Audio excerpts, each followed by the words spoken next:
क्यों मैं आपको बार बार लगातार ये कहता हूं कि जब भी मार्केट गिरता है ऐसे मोमेंट पर आपको ऐसे स्टॉक तलाशने चाहिए जिन्हें आपने अपवर्ड मोमेंटम में मिस कर दिया हो। ऐसी कंपनियां जो लगातार अच्छा करती आ रही हैं और आने वाले टाइम में भी अच्छा कर सकती हैं। ऐसी कंपनियां आपको सस्ते वैल्यूएशन पर मिल जाती हैं और अच्छे दाम पर भी मिल जाती हैं। ऐसा एक कंपनी है टाटा मोटर्स। देखिए, टाटा मोटर्स ने एक बार के लिए 1200 रुपये के आसपास का हाई लगा दिया था। उसके बाद हमें यहाँ पर बिकवाली देखने को मिलती है और करंटली स्टॉक 786 के आसपास आकर ट्रेड कर रहा है। पिछले सप्ताह इसने एक तरह का डोजी कैंडल भी फॉर्म किया था और इस सपोर्ट एरिया के आसपास से मार्केट बाउंस बैक करने की कोशिश कर रहा है।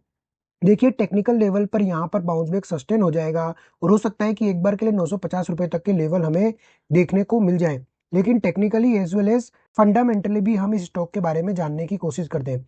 देखिए, फंडामेंटल लेवल पर चेक करें तो टाटा मोटर का करंट मार्केट प्राइस 786 देखने को मिल रहा है। स्टॉक का पी मात्र 8 का देखने को मिल रहा है। कौन सी ऐसी कंपनी है टॉप 10 में या निफ्टी 50 की जो आपको 8 के पी मल्टीपल पर ट्रेड करने को देखने को मिले, वो भी प्राइवेट कंपनी। सरकारी कंपनियां तो आपको 10 के नीचे के पी पर देखने को मिल जाएगी, लेकिन प्राइवेट कंपनी 8 8.5 के पी पर देखने को मिल रही है।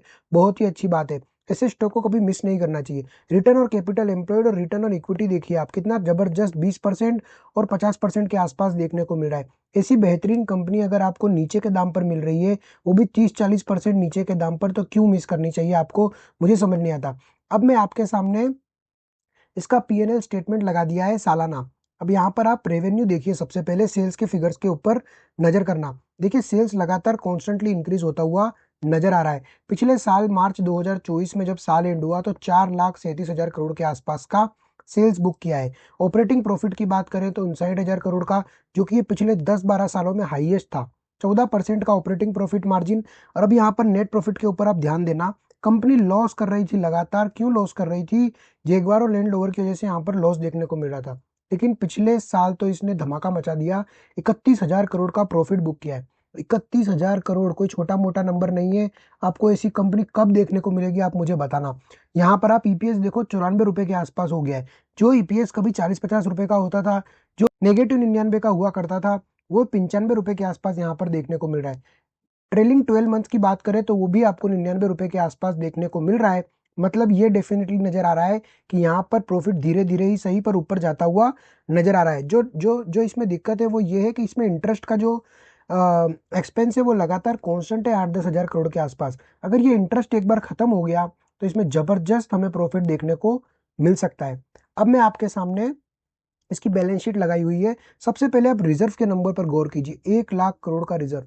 भाई साहब, लोगों का मार्केट कैप नहीं होता उतना इसका रिजर्व है। इसका मार्केट कैप है लगभग लगभग 3 लाख करोड़ के आसपास, वहीं इसका रिजर्व आपको देखने को मिल रहा है 1 लाख करोड़ के आसपास। मतलब कि कितनी बेहतरीन फंडामेंटली लेवल पर कंपनी होगी तो जिसके पास 1 लाख करोड़ के आसपास का रिजर्व है। बेहतरीन नंबर कहा जा सकता है इसको, पूरे 5 स्टार देने चाहिए। अब यहाँ पर देखिए, आप इसकी बोरोइंग्स के ऊपर थोड़ा ध्यान करना। इस ब्रैकेट के बारे में मैं आपसे बात कर रहा हूँ। देखिए, लॉन्ग टर्म बोरोविंग अब कंपनी रिड्यूस कर रही है, ऐसा डेफिनेटली लग रहा है पिछले 4-5 क्वार्टर से। और यहाँ पर आप देखोगे तो short term borrowing constantly reduce हो रही है। इसका मतलब क्या है? इसका मतलब है कि कंपनी लगातार कोशिश कर रही है अपने बोरोइंग्स को कम करने के लिए, मतलब बोरोइंग्स धीरे धीरे कम होती जा रही है। ये बहुत ही पॉजिटिव है, इसे बिल्कुल देखना चाहिए। अब मैं आपके सामने शेयर होल्डिंग पैटर्न को लगाता हूँ। जब भी कोई स्टॉक नीचे गिरता है या ऊपर जाता है तो आपको एक चीज जरूर देखनी चाहिए, उसको क्वार्टरली शेयर होल्डिंग पैटर्न, क्योंकि वहां से आपको पता चलेगा कि कौन माल बेच रहा है और कौन माल खरीद रहा है। अब यहाँ पर जो बिकवाली देखने को मिली है वो हमें सितंबर के बाद से देखने को मिली है। लेकिन इंटरेस्टिंगली आपको देखने को मिलेगा कि प्रमोटर ने अपनी 4% के आसपास की हिस्सेदारी कम की है पिछले 2 क्वार्टर में। और उस माल को किसने उठाया है? भाई साहब, उस माल को उठाया एफआईआई और डीआई ने, जमकर माल उठाया है। अरे भाई, वो रिटेल पब्लिक से तो ज्यादा ही जानते हैं दुनिया में, मार्केट में रिटेल पब्लिक से तो ज्यादा ही जानते होंगे एफआईआई और डीआई।